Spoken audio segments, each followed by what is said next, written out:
SBI mutual fund ने NFO quant fund launch किया है। यह एक ओपन एंडेड फंड है जिसका investment style multi factor model पर रिलाय करेगा। इस एनएफओ के बारे में और जानकारी देने से पहले बता दूं कि इस फंड का क्वांट म्यूचुअल फंड कंपनी से कोई लेना देना नहीं है। दरअसल क्वांट का फुल फॉर्म है क्वांटिटेटिव, यानी कि इस तरह के फंड्स में फंड मैनेजर का रोल सीमित हो जाता है, क्योंकि निवेश के लिए स्टॉक्स का चुनाव कंप्यूटर और गणितीय मॉडल पर किया जाता है। अब बात करते हैं उस मल्टी फैक्टर इन्वेस्टिंग स्टाइल का जिसके जरिए इस फंड को मैनेज किया जाएगा।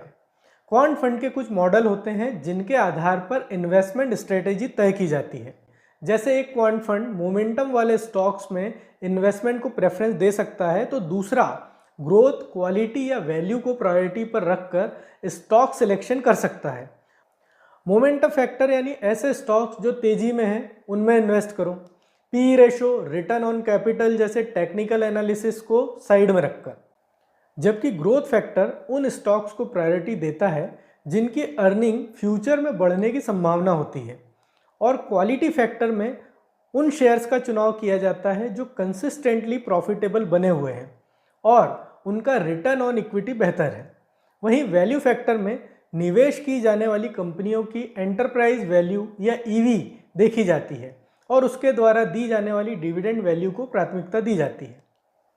एसबीआई का quant fund multi factor model पर काम करेगा, यानी मोमेंटम, क्वालिटी, ग्रोथ और वैल्यू सभी को ध्यान में रखकर स्टॉक सिलेक्शन किया जाएगा।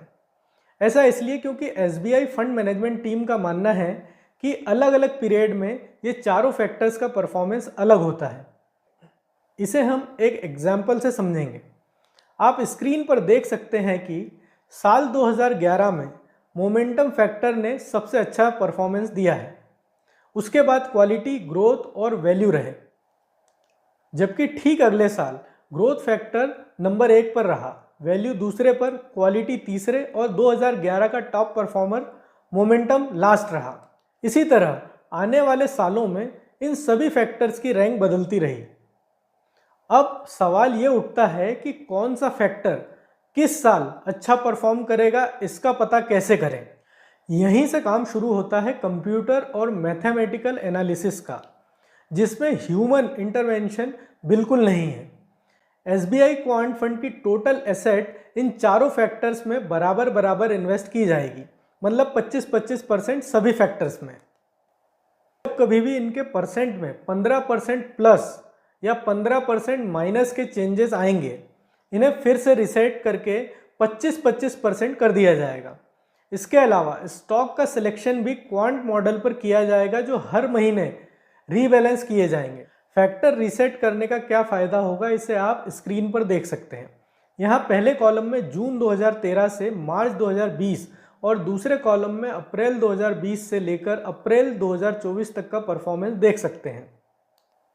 पहले कॉलम में क्वालिटी फैक्टर का रिटर्न 123% और दूसरे में 120% है, जबकि ग्रोथ फैक्टर ने 2013 से 2020 के बीच 47% रिटर्न दिया है और 2020 से 24 तक इसका रिटर्न 261% तक पहुंच गया। इसी स्लाइड में आप सबसे आखिरी में BSE 200 का रिटर्न भी देखेंगे, क्योंकि इस फंड का बेंचमार्क इंडेक्स BSE 200 है। एसबीआई का कहना है कि यह मॉडल उनका प्री टेस्टेड मॉडल है, इसलिए उन्होंने BSE 200 से इसका कंपैरिजन भी बताया है। आप देख सकते हैं कि 3, 5, 10 और सिंस इंसेप्शन इस मॉडल ने BSE 200 बेंचमार्क के रिटर्न को मार्जिनली बीट किया है। रोलिंग परफॉर्मेंस के मामले में भी इस मॉडल का परफॉर्मेंस BSE 200 के कंपैरिजन में ज़बरदस्त रहा है।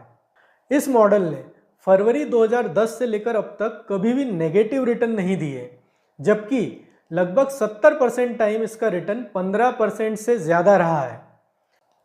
इस टाइम फ्रेम में BSE 200 का रिटर्न 13% रहा, वहीं मल्टी फैक्टर मॉडल का रिटर्न 19% से ज़्यादा।